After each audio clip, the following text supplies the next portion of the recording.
Good morning friends. நம்ம வீட்டில் பாப்பாவுக்கு காது குத்து ஃபங்க்ஷன் வச்சுருந்தோம். அதுக்கு தான் பாப்பாவுக்கு ட்ரெஸ் எடுத்துகிட்டு வரலான்னு சொல்லிட்டு வேதாரண்யம் போயிருந்தோம். வேதாரண்யம் போயிட்டு குருமூர்த்தின்ற கடையில் பாப்பாவுக்கு ட்ரெஸ் எடுத்தோம். அப்படியே ட்ரெஸ் எடுத்துகிட்டு பக்கத்துலேயே பழக்கடை பழமும் வாங்கிட்டு பாப்பாவுக்கு பிடிச்ச மாதிரியே கொஞ்சம் பெருசாகவே பார்த்து எடுத்தேன். எங்கள் தோடு பாப்பா கொஞ்சம் வளர்ந்துருவாளே அப்படின்னு சொல்லிட்டு. காது குத்துறதுக்கு காது குத்தல் அரிசி அப்படின்னு சொல்லி செய்வாங்க. அதுக்கு தான் ரெடி பண்ணோம். பச்சரிசி ஊற வச்சுட்டு பொட்டுக்கடலை, பச்சை பயிறு, தேங்காய் எல்லாத்தையுமே வாட்டிட்டு கொஞ்சம் பாகு காய்ச்சி ஊற்றி கிளறி வச்சுட்டோங்க. அப்புறம் மாவிளக்குமே இடித்தாச்சு. காலையில் எழுந்திரிச்சு கோவிலுக்கு போயாச்சு. நேரமாகவே கிளம்பிட்டோங்க கோவிலுக்கு. அப்போ தான் கொஞ்சம் ஃப்ரீயாக பண்ணிட்டு வரலாம் அப்படின்னு சொல்லிட்டு. அன்றைக்கி 9 to 10 தான் நல்ல நேரம். அதுக்குள்ளே முடிச்சுட்டு வந்துடலாமே அப்படின்னு சொல்லிட்டு நேரமாகவே போயாச்சு. யாரெல்லாம் எட்டுக்குடி முருகன் கோவிலுக்கு வந்திருக்கேன்னு சொல்லுங்கள். இப்போ நீங்கள் பார்த்துட்ருக்கிறது எட்டுக்குடி முருகன் கோவில் தான். போனதுமே பால் கொண்டு போயிருந்தோம். பால் அபிஷேகத்துக்கு பாலை கொடுத்துட்டு அப்படியே அர்ச்சனை சீட்டு, மொட்டை அடிக்கிறதுக்கு சீட்டு எல்லாம் வாங்கிட்டு மொட்டை அடிக்கிற இடத்துக்கு வந்தாச்சுங்க. ரொம்பவே பொறுமையாக அந்த தாத்தா அடித்து விட்டார். பாப்பா கொஞ்சம் பெரிய பாப்பானால சவுண்ட்லாம் போடலை, அழகாகவே கொடுத்தாங்க. அப்புறம் அந்த கோவில் குளத்துலேயும் அவங்கள குளிக்க வச்சுட்டு அதோட சந்தனம் பூசிட்டு மேலே மொட்டைக்கு மேலே பூ சுற்றுவாங்கங்க.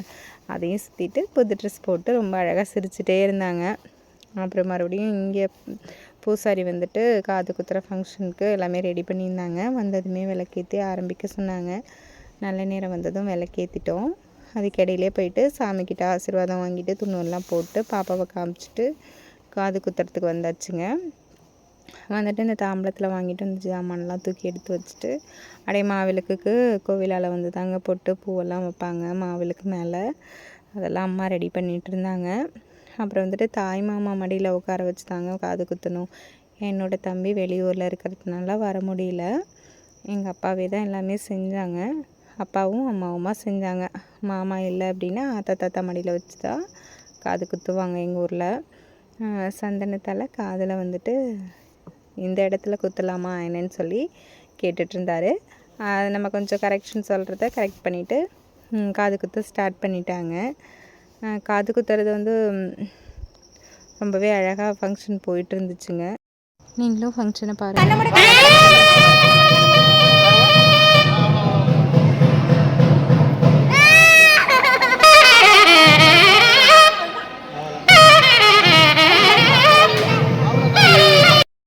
அம்மா அப்பாவுக்கு ட்ரெஸ் வச்சு கொடுக்குறது வழக்கங்க. அதையும் வச்சு கொடுத்துட்டு அப்படியே வீட்டுக்கு கிளம்பி வந்துட்டோங்க. வீடியோ பிடிச்சிருந்துச்சுன்னா லைக் பண்ணிவிட்டு அப்படியே சப்ஸ்கிரைப் பண்ணுங்கள். நிறைய பேர் பார்க்குறீங்க, சப்ஸ்கிரைப் பண்ணிவிட்டு பாருங்கள்.